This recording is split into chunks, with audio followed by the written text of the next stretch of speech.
In today's video, I'm going to teach you how to successfully embed an audio file into a Microsoft Word document. This can be a very practical skill, especially if you're looking to enhance documents with additional media content for presentations, reports, or educational purposes where an auditory explanation might add significant value. To start, you'll need to open Microsoft Word on your computer. The process of embedding audio is pretty straightforward but requires just a few steps.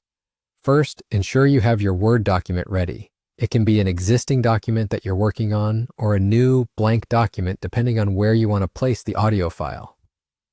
Next, we move to the Insert tab at the top of your Word interface.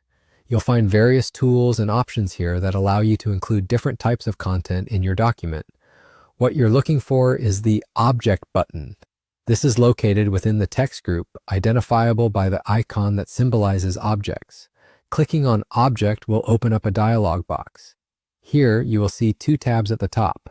You'll want to select Create from File for this particular task. This option allows you to insert content from your computer directly into the document. Once you're in the Create from File section, it's time to browse your computer to locate the audio file you wish to embed. Make sure that your audio file is compatible with Word. Typically, a standard audio file format like MP3 or WAV will work just fine. Click on Browse, find your audio file, and select it. This connects the file to the Word document. Now, an important detail to remember before finalizing the insertion.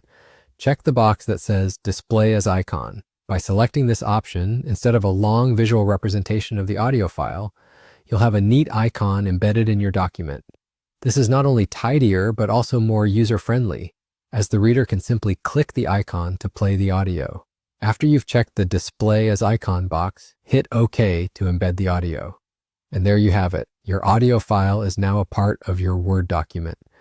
Anyone who opens your document will see an icon that they can double-click to listen to the audio file. That's all there is to it. You've now completed the process of inserting an audio file into a Word document. Taking the time to add this element can significantly enrich your document's content and make it more interactive and engaging. Remember, the key is to ensure your document's recipients can easily access and play the audio file. Thanks for tuning in, and see you next time with more helpful tips and tricks.